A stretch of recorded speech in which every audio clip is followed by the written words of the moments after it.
Welcome to the VSA Capital Tech and Transitional Energy Podcast. It's Thursday, the 25th of November. It's Thanksgiving Day, so for any Americans listening, happy Thanksgiving Day. Do enjoy it. And also just to warn you that VSA Capital is in fact today moving offices. So if suddenly somebody comes in and picks up Phil's computer whilst I'm talking to him, podcast may just suddenly end. Or if you hear strange banging, it's just somebody packing a crate. I'll tell you what, Phil, I don't know about you. How many blooming crates have we got in the office? It's thousands of the things. Hey, there is. Do you know what? I mean, if we have the equivalent in containers, we'd be doing very well indeed. It's extraordinary. But there you go. Anyway, here we are. Let's get cracking.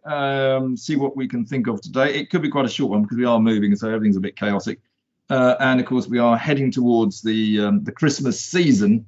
The season to be jolly and all of that sort of thing, the festive season. I noticed the Christmas lights are up on the streets and that sort of thing. Even in Pret, when you go in there, they're playing Christmas songs. The TV has the Christmas adverts. But of course, the problem is we're seeing that there are supply chain issues. And I noticed that AO World the other day had a horrific price fall because of supply chain issues. And they're threatening that there may be a shortage of booze this Christmas, which is a disaster, except for the fact that I have a very well stocked up cellar and so it won't affect me. How about you, Phil? Hey, well, I've got a few cans of Guinness in the fridge, so I might be okay for one. You're going to have a Christmas and a half, aren't you? Oh, yes. Anyway, supply chain issues remain a major factor in the whole tech and transitional energy space, to be honest with you. So I'm sure that will crop up to a certain extent as we talk along. But let's start off with a few things that may be of interest. Actually, the first thing perhaps we should just mention, partially because it's VSA Capital doing the deal, but we are acting for what we call DPI for the recommended bid for Universe Group, aren't we? Yes, yeah. Now, it's all pretty quiet. Universe Group isn't a huge company, but maybe you want to explain. It's all digital something, isn't it? What that's all about. I mean, it's recommended. I don't see a counter offer coming in. The price is indicating that it won't. So it should be a very successful little takeover. But it's very interesting. It's an American business acquiring a UK business, isn't it, Phil?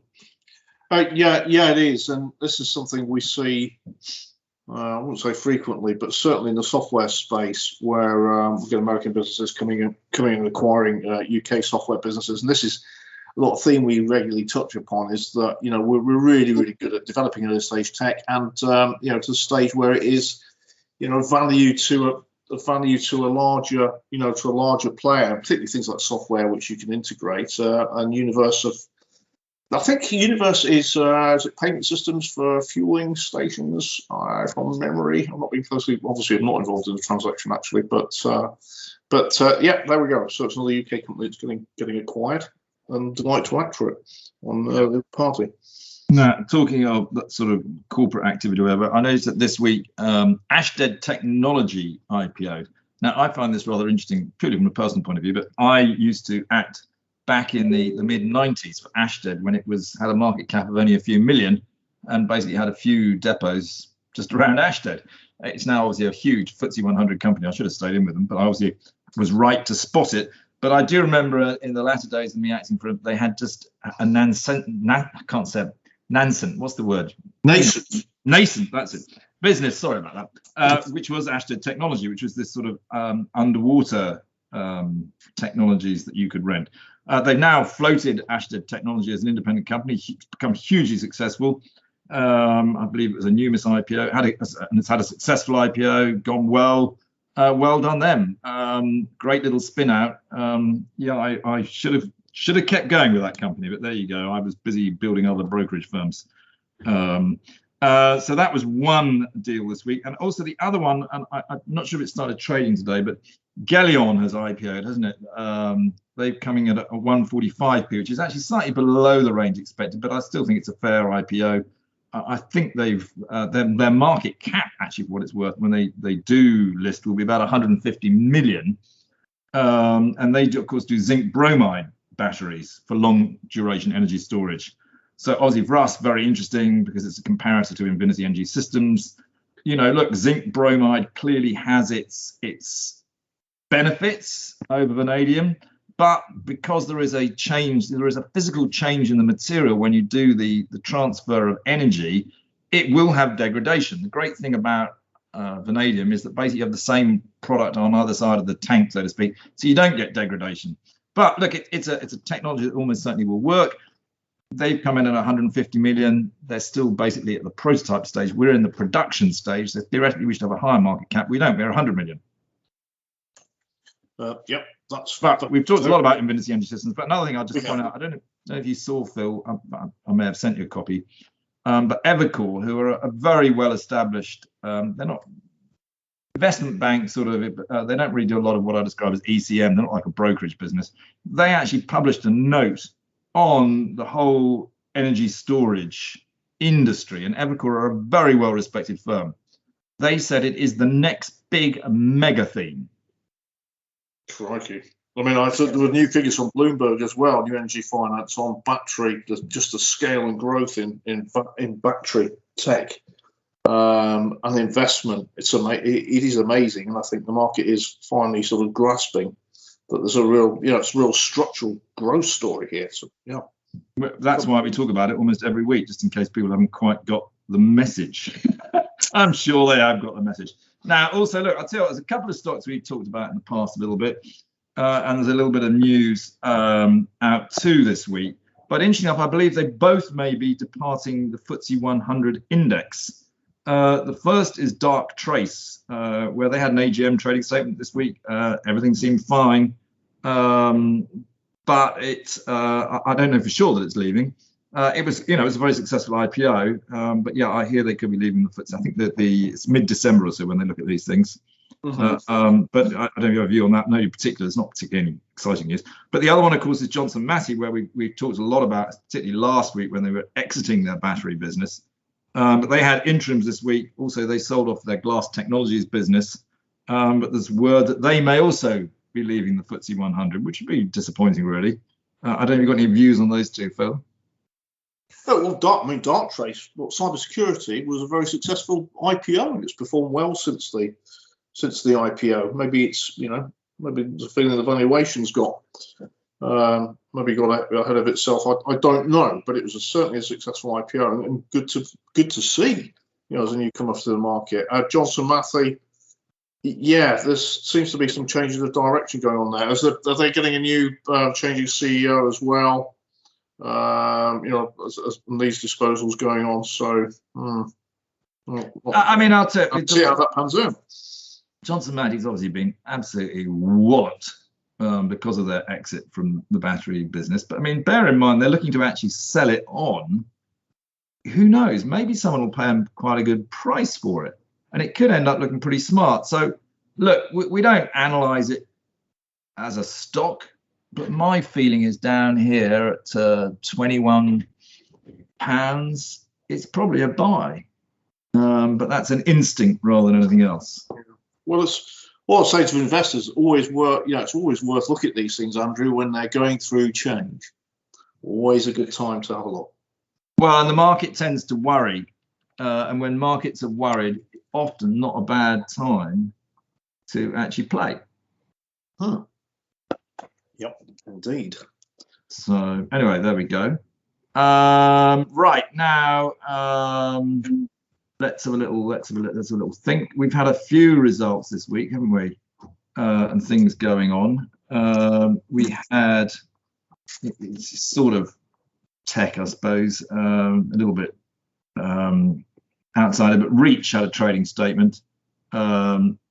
Ahead of full year, currently trading ahead of full year expectations. They've got sort of digital, they enable digital investments. That's sort of tech. But actually, in general, the RNSs this week have all been pretty positive. Companies in general are trading ahead of expectations, which the market seems to not get that excited about. We also had there, which you may have spotted yourself, Phil, TT Electronics on Tuesday had a trading statement. Do you have a look at that one?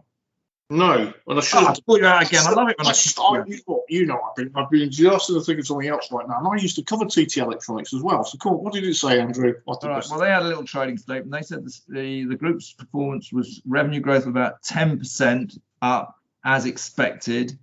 Revenue in the 4 months to October was 11% higher than the previous year. I mean, that doesn't actually get you that excited. And then I'm going to come back again to what we started off on. It then said, but global supply chain constraints have continued in the second half and in some areas have tightened, principally impacting power and connectivity.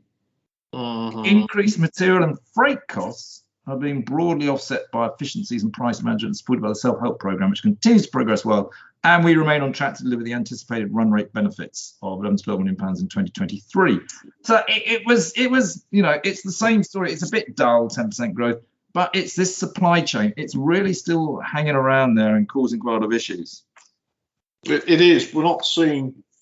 I mean, and TTs and electronics as well, and components, but there doesn't seem to be an easing up, which has surprised me because normally for the electronics manufacturer, capacity tends to increase to respond to demand. But in this case, clearly still not matching demand. And then you couple that with all the freighting issues and it compounds it. But yeah, you're right. There doesn't seem to be an easing on it. Companies are trying their best to adapt and have now had a good few months to do so, but nonetheless. I'll tell you another one which you won't have spotted because it's a fairly niche area. And again, it's not really technology, but the company is called Access Technology. So you could argue it's got technology, but what they do is a coir wood where they basically inject chemicals into a softwood to make it a hardwood. And it's a really, they had results, revenue up 31%. Now they are still making a small loss.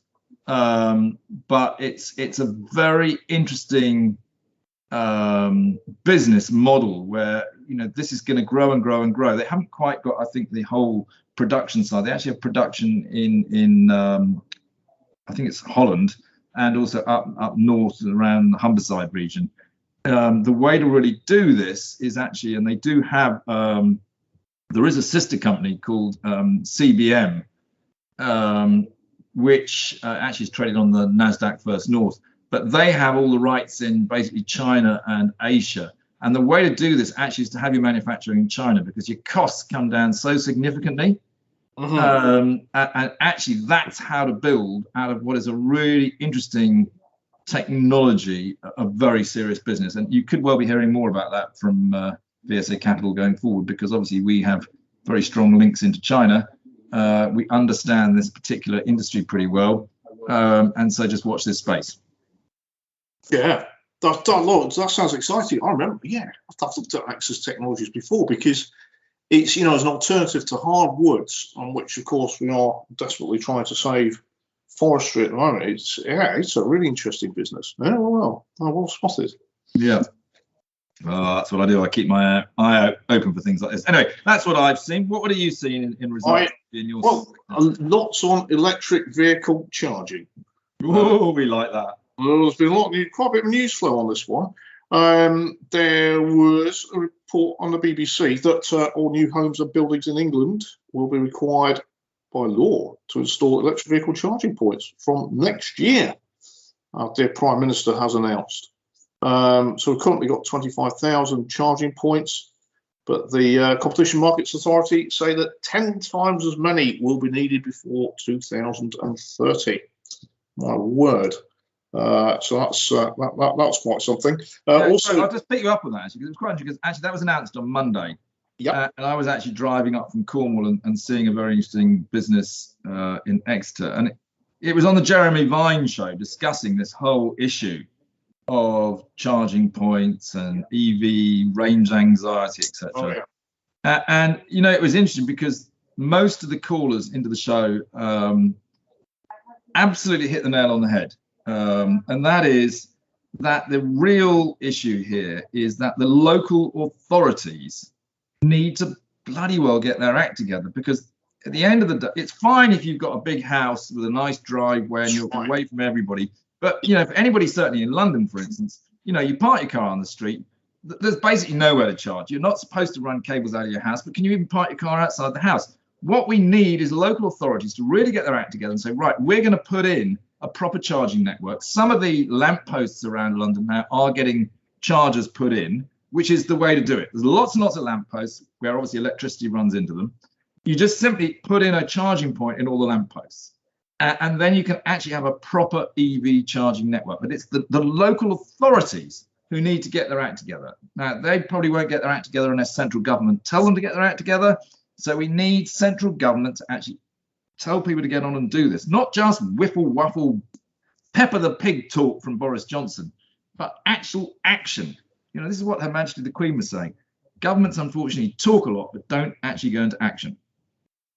Well said to you. I'll tell you what, Andrew, also just occurred to me is, we've been rolling out fibre networks from curb to house, and the broadband program, high-speed broadband programs across the country. Why don't we do the two in parallel instead of digging the roads up twice, and put charging points into lampposts, as you say? I mean, that's the whole point, isn't it? In many ways, EV charging is and the way we're going with electrification is very similar to the whole broadband situation, because, everybody now basically has broadband into their house. And we did go through a period, whatever it was, 20 years ago, where all the broadband networks were going in and then consolidated. And actually, of course, the other point that I happen to believe in is that because renewable energy, once we've really got it going properly, the marginal cost is effectively zero, because the wind and the sun is free and you've got your infrastructure in place. It's time we moved on from paying, for the amount of electricity used per watt or whatever, and having a little meter in your cupboard that spins around like I don't know what. But you just pay, actually, a bit like broadband, you pay a monthly charge, and then you can use as much of it or as a little bit as you want. And that way, you go along to your lamppost, you plug in your car, it recognizes that it's you and your car, and it just comes off your monthly charge bill. And that's actually the way I think that energy needs to go, and people need to start thinking about it. And yes, I think EV charging will become just like the internet and broadband. Yeah, well, I hope it does, because they do need to get this rolled out quickly. But it does involve, a man or a lady in a van and a lot of physical work on the roads. That's a different thing altogether. That's it's properly coordinating. Did you see that Ionity had raised 700 million euros as well this week? And that's EV charging network. But this is for they're based in Munich. This is for fast charging, and they operate across about 7,000 charging points by 2025 is their plan. So the money's going into the sector. There's no lack of interest in the sector, but as you and I are discussing here, there are challenges in actually getting it done. Well, there's a lot of challenges, and there's also a slight lack of players. I mean, obviously, Podpoint IPO'd fairly recently, and that's probably the one that people will look at in the UK. We've talked a lot about Nexus Infrastructure because they actually have eSmart Energy that does this, but there's a slight lack of players out there. And again, if you're going to do this game, you're sort of selling boxes doesn't really make you money. You've got to get into the whole software and grid services behind it. Again, another reason why we like Nexus, because they actually have a grid services division. Yeah. But yeah, you need to do more than that. But no, that's a lot of money went in there. No, so well, maybe BT should get in this space, because it knows all about wiring things up at the curb. There you are. That's not a stupid idea. I'll give them a call.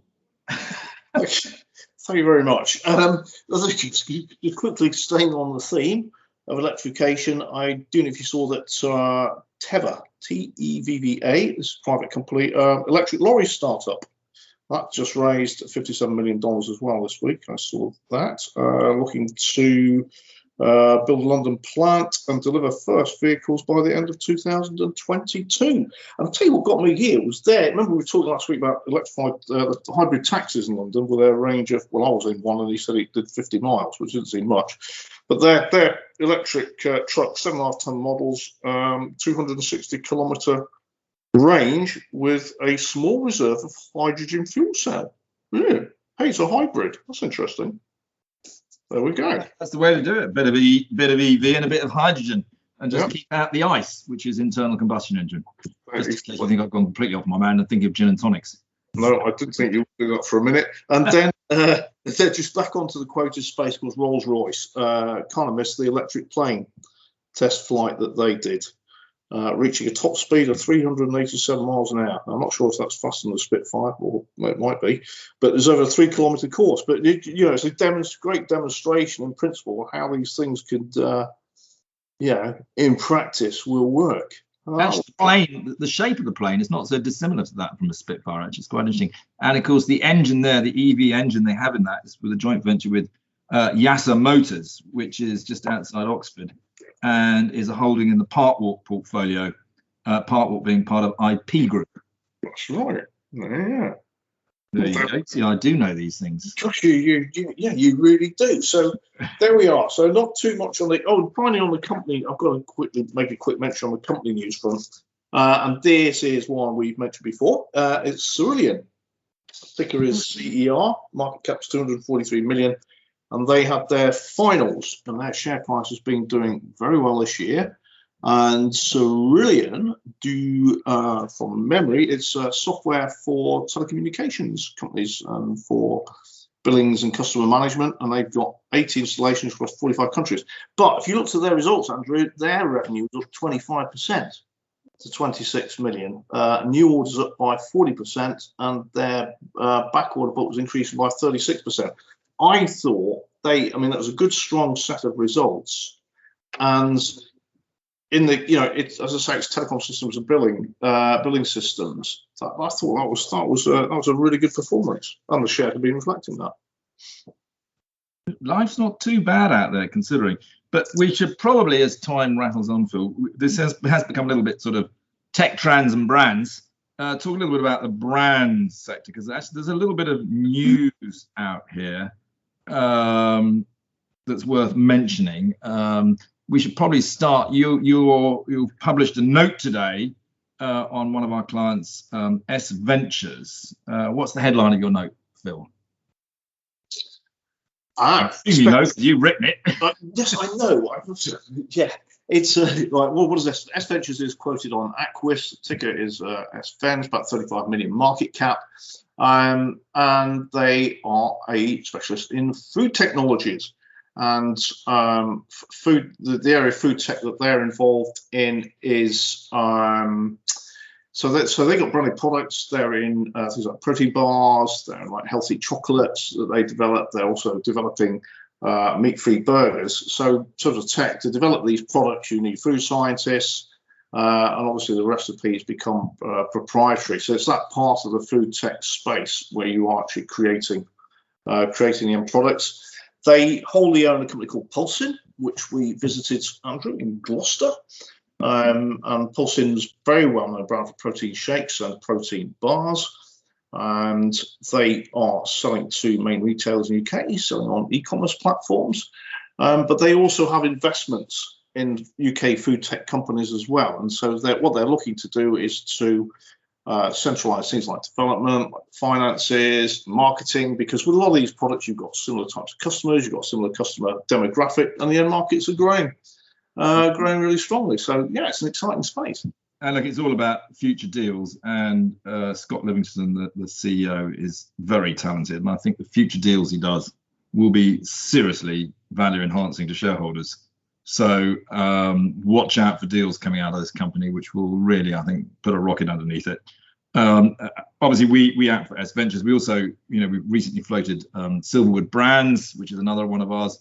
Floated them at 40p. They're now up 20%, which is nice to see in not easy markets. Now trading about 48p. And it's also worth just mentioning the brand, and this ties in also with technology, that of course the big brand we all know is Lush. And they came out with some extraordinary news, really. Mark Constantine, the founder, said that he's going to completely take them off Instagram, Facebook, TikTok, Snapchat, you name it. He's shutting it all down because he doesn't like what they're saying. Well, it's an interesting move. And there is some interesting press going around about Lush, where maybe they're not quite as ethical as they make out they are. We'll see. But I mean, I think that's normally when you have people saying, I don't like social media, I'm shutting it all down. Normally someone's got something to hide. Wouldn't you say that's true? I don't know. I couldn't possibly speculate on that. But social media is a powerful marketing channel, and a very, very successful one. So, yeah. It's an interesting move. We will watch this space with interest, should we put it that way. It's a company that's a very private company that not a lot of people necessarily know about what goes on behind the scenes.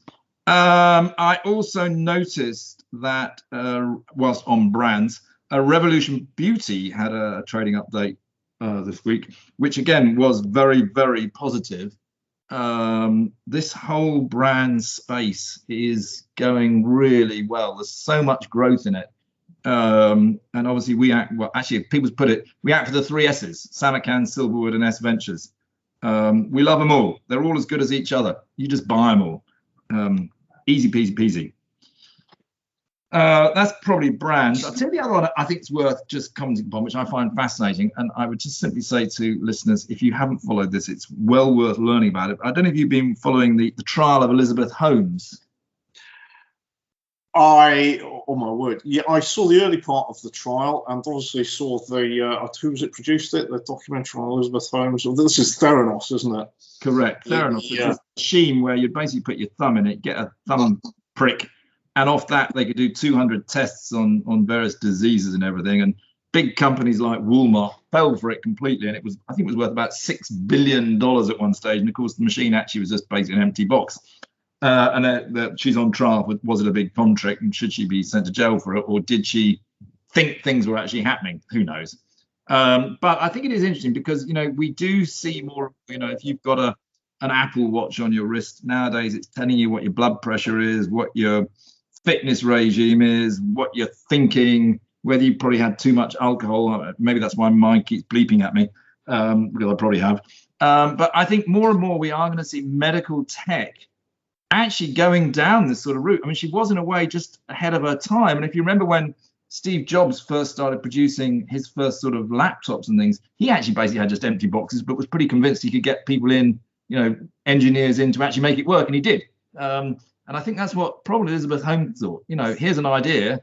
Let's get the people in to make it work. She just couldn't quite get the people in. But, more and more, we're going to see more of this. I think medical tech, that ability, is definitely a very interesting growth area. I don't know enough about it, to be honest with you. I'm very interested in companies that are involved in it. Yeah, and the consumers' attitudes towards medical tech is changing as well, and using medical tech at home. And I think the Apple Watch has done an awful lot to contribute to that.